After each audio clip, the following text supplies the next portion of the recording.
Assalamualaikum warahmatullahi wabarakatuh. Perkenalkan, nama saya Riza Nursyah dari Universitas Muhammadiyah Sukabumi, program studi Teknik Informatika. Di sini saya akan memaparkan mengenai metode penelitian saya yang berjudul Penerapan Data Mining untuk Klasifikasi Kelayakan Penerima Kredit Menggunakan Algoritma Random Forest.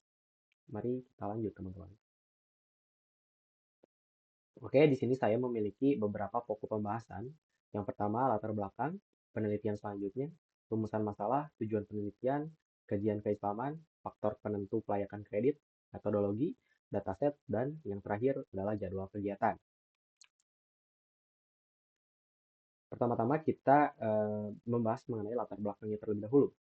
Perbankan merupakan lembaga keuangan penting di Indonesia, teman-teman, dengan tingkat kredit macet mencapai hampir 2,86% pada tahun 2022.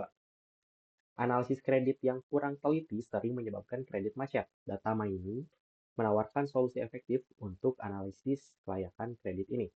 Algoritma random forest dipilih karena mampu meningkatkan akurasi klasifikasi kelayakan kredit tersebut. Penelitian menunjukkan random forest memiliki akurasi hingga 89,76% lebih tinggi dibandingkan naive Bayes dengan akurasi 80% dan decision tree 79,19%. Penelitian ini bertujuan menerapkan random forest untuk meningkatkan akurasi klasifikasi dan mengidentifikasi faktor penentu kelayakan kredit. Lalu yang selanjutnya, saya mengambil penelitian sebelumnya, yaitu yang pertama dengan judul Prediction for Cooperative Credit Eligibility Using Data Mining Classification with C4.5 or Decision Tree Algorithm, yang diteliti oleh Yogi Indra Kurniawan, Anastasia Patikasari, Muhammad Lutfi Hidayat, Muhammad Waluyo pada tahun 2021 dengan akurasi 79,19%. Lalu yang kedua yaitu Classification of Feasibility of Credit for Candidate CS Finance Debtors Using Naive Bayes Method yang diteliti oleh Nuraisana dan Elisa Purba pada tahun 2020 dengan akurasi mencapai 80%. Lalu selanjutnya kita beralih ke rumusan masalah. Yang pertama yaitu bagaimana penerapan algoritma random forest ini mampu mengklasifikasi kelayakan penerima kredit. Yang kedua, apakah algoritma random forest ini mampu meningkatkan akurasi klasifikasi dibandingkan dengan algoritma klasifikasi lainnya seperti naive Bayes dan decision tree. Lalu yang terakhir, dengan menggunakan algoritma random forest ini, aspek apa-apa saja yang paling berpengaruh dalam menentukan kelayakan penerima kredit. Lalu selanjutnya ada tujuan dari penelitian ini sendiri.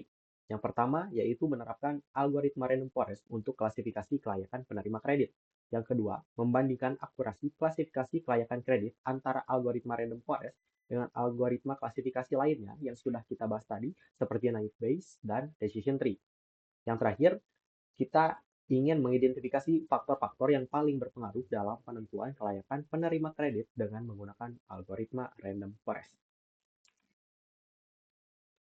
Lalu adapun kajian keislaman mengenai pembahasan kelayakan kredit atau penerima kredit itu sendiri. Yang pertama dari surat Al-Baqarah ayat 282 yang berbunyi, "Hai orang-orang yang beriman, apabila kamu bermuamalah tidak secara tunai untuk waktu yang ditentukan, hendaklah kamu menuliskannya, dan hendaklah seorang penulis di antara kamu menuliskannya dengan benar. Dan janganlah penulis enggan menulisnya sebagaimana Allah telah mengajarkannya. Maka hendaklah ia menulis, dan hendaklah orang yang berhutang itu mengimlakkan apa yang ditulis itu. Dan hendaklah ia bertakwa kepada Allah Tuhannya, dan janganlah ia mengurangi sedikit pun daripada hutangnya." Lalu adapun hadis dari riwayat Tirmizi. Dari Abu Hurairah radhiyallahu anhu, Rasulullah SAW bersabda, "Siapa yang mengambil harta manusia dengan niat untuk membayarnya, maka Allah akan membayarnya. Dan barang siapa yang mengambilnya dengan niat untuk merugikannya, maka Allah akan merugikannya." Lalu selanjutnya kita beralih ke pembahasan faktor penentu kelayakan kredit itu sendiri. Yang pertama ada riwayat kredit. Nah, riwayat kredit peminjam ini termasuk seperti pembayaran tepat waktu pada peminjaman kredit sebelumnya, jumlah pinjaman sebelumnya, jumlah kredit yang masih berjalan tersebut. Ketiganya merupakan faktor penting dalam menilai kelayakan kredit. Yang kedua, yaitu mengenai income atau pendapatan calon penerima kredit ini. Tingkat pendapatan bulanan peminjam seperti sumber pendapatan dan stabilitas pendapatan menjadi pertimbangan penting untuk mengevaluasi kemampuan membayar kembali pinjaman tersebut. Lalu yang terakhir ada agunan atau jaminan, yaitu merupakan aset yang dimiliki oleh calon peminjam seperti rumah atau kendaraan yang dapat dijadikan jaminan kredit, akan meningkatkan kepercayaan bank terhadap kelayakan kredit. Nah, lalu pada bagian metodologi ini, saya menggunakan CRISP-DM atau Cross Industry Standard Process for Data Mining dengan beberapa tahapan seperti yang pertama, Business Understanding, yang kedua, Data Understanding, yang ketiga, Data Preparation, yang keempat, Modeling, dan yang terakhir, Evaluation. Lalu untuk datasetnya sendiri, saya menggunakan dataset terbuka atau open source dari Kaggle, teman-teman, yang tentunya relevan dengan apa yang akan saya analisis.